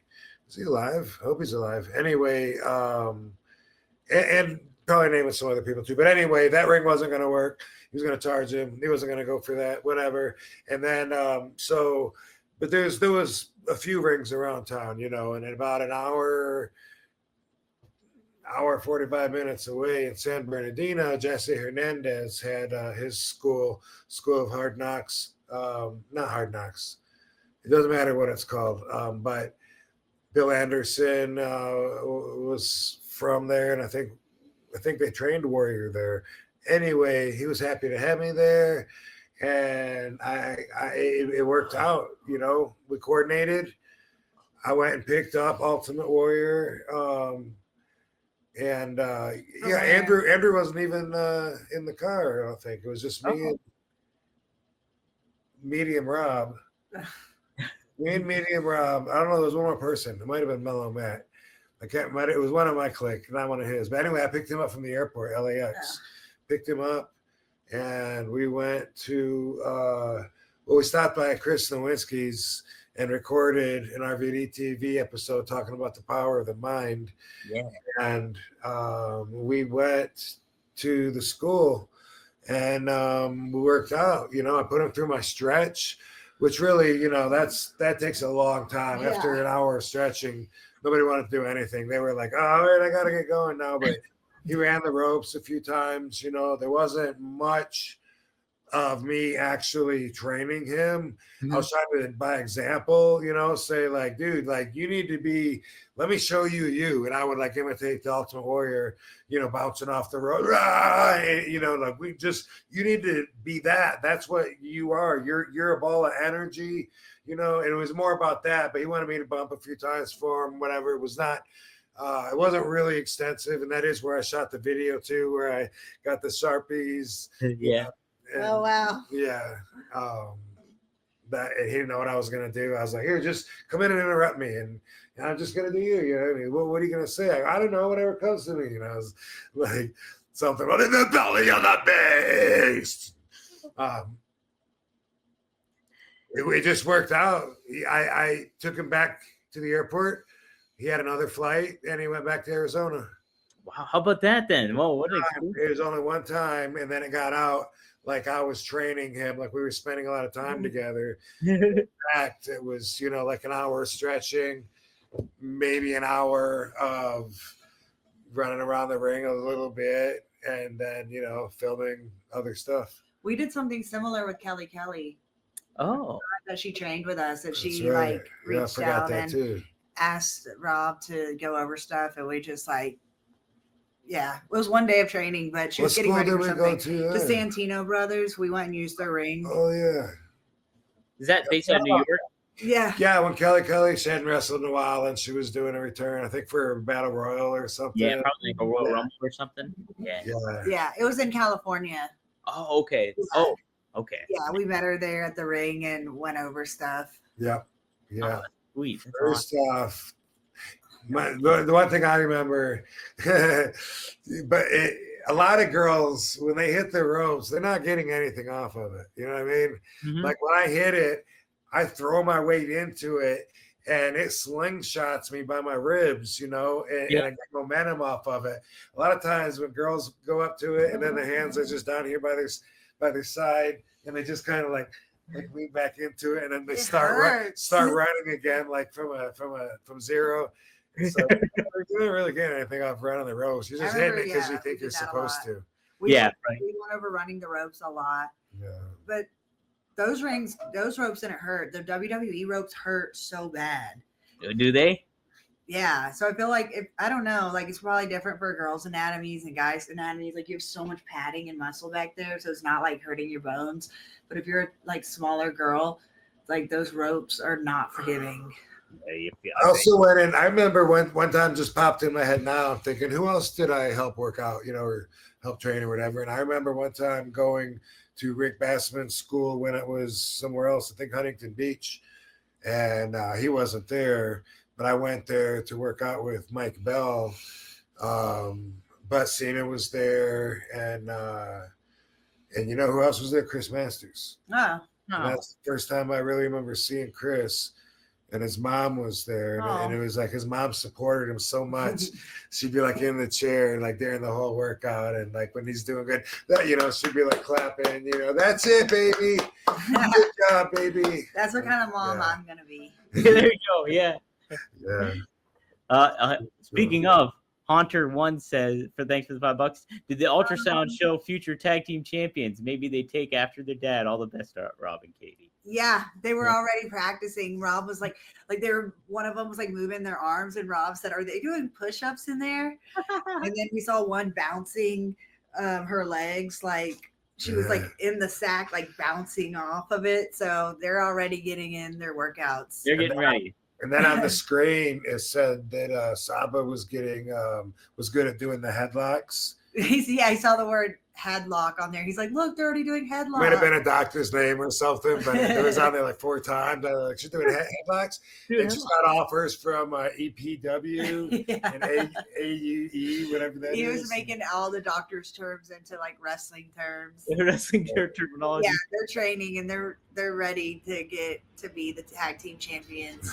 WWE Nepo babies. The Nepo babies.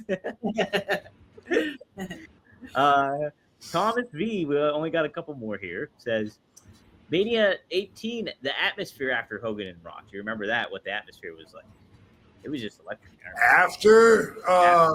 No, I would really like to rewatch that one though. Sometime. I don't know if it's on YouTube or where I find it. I know I have the DVD, but I don't have a DVD player. But I don't know if I told you, but I have like every pay-per-view from WWE when I was there. They would give me a copy of it, and I have all the pay-per-views from my whole run all still in plastic because I never opened them. Yeah. But anyway, I want to rewatch that. I don't remember. I just remember I really felt like I was seeing something special when I was watching it. Oh my and gosh. I was thinking like wow, to have that much. Sheik said one time when I was just starting out, he said one day you're going to get it, everything is going to click. And he said, you're going to know. And he said, when you want everybody to stand up, you're going to know how to make them all stand up.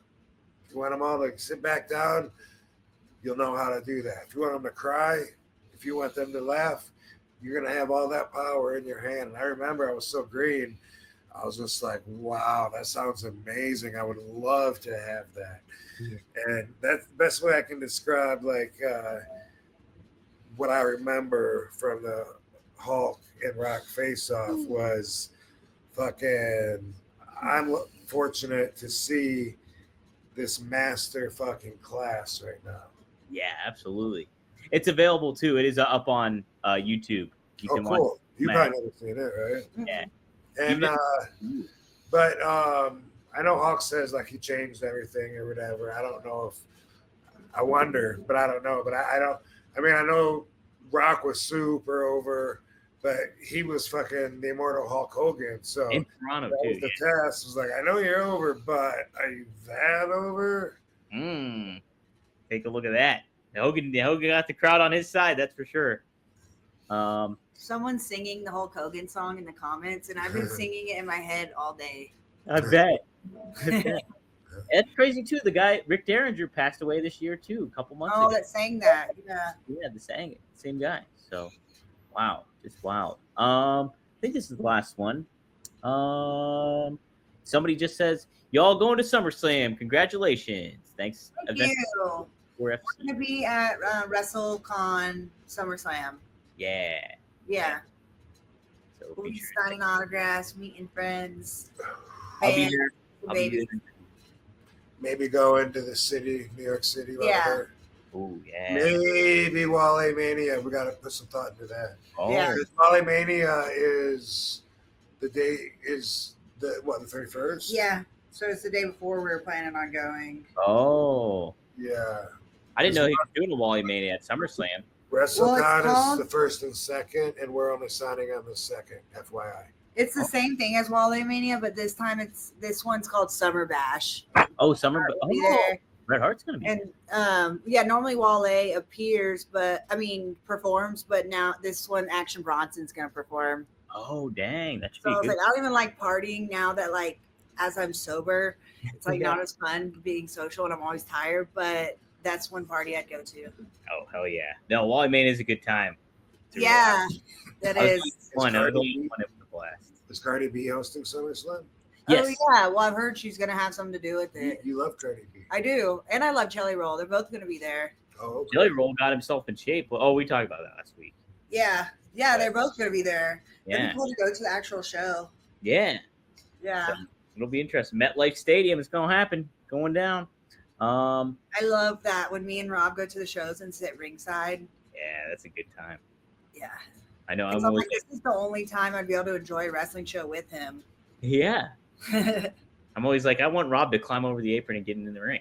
That's what everyone says. Get him involved there. Make it happen. One of these times. Yeah. Right now, I'm not jumping nowhere. Ain't jumping nowhere right now. Well, still several weeks away from that, I'm afraid. Yes. Well, hey, let's get a few plugs in here. Be sure to check out RVD420.com. Get some Greek glass, some good stuff that they have over there. Speaking of, y'all, we're going to be at Champs tomorrow with Greek Oh, glass. yeah, we'll be there at Champs. It's awesome. The trade show here in Vegas. Yes. Booth 1100. We're going to be there tomorrow. Be sure to check it out tomorrow if you're around that area. Good time. The Greek glass people are good folks. They are. Folks, they are. And also go to Only Wrestlers. Sign up for onlywrestlers.com. Get your membership there. Check out so many wrestlers on that page too. You guys are just growing, and you get the New Orleans show was awesome from what I heard. It was. Yeah, so be sure to check that out. Sign up now. Get your account going. Got to give a shout out to Get Blitzed, too, one of our sponsors. Get 15% off. You got Mickey Ray Sinatra and Courtney. They're based out of Maryland, but you can order online. Go to get-blitz.com. Use promo code RVD. Get Lit Aid. Nano-infused THC syrup. It's legal in all 50 states, so check it out there. Anything else? Do you guys want to plug anything else before we go? Y'all can follow me on Instagram, Katie Forbes, the number 4 real. Yeah, Katie Forbes for real. You can follow Rob at The Real RVD on Instagram and on X. You can be sure to subscribe to his YouTube channel. And if you haven't subscribed to RVDTV.com, give a like whichever channel you're watching on. Like, support the channels out there, and help us all out. And so, man, but yes, rest in peace to Hulk Hogan. I'm happy I was able to share some stories and stuff with you guys and get your input, because you guys are really good friends with him, and it's great to see him. You share his positive energy. So that's yeah. Haven't forgot about the request, I guess, for Booker T. I'm going to reach out to him for next week. I just was too busy, never got around to it. And so, RVD cares about his fans. If I deliver with that, you guys are going to be impressed. Yes. It came from you. Yes. That's right. Sucker. Out to impress. Hey, out to impress. Out to impress. Well, all good. Right, guys. We'll see you here next time here on One of a Kind with RVD. That's RVD, and that's KT.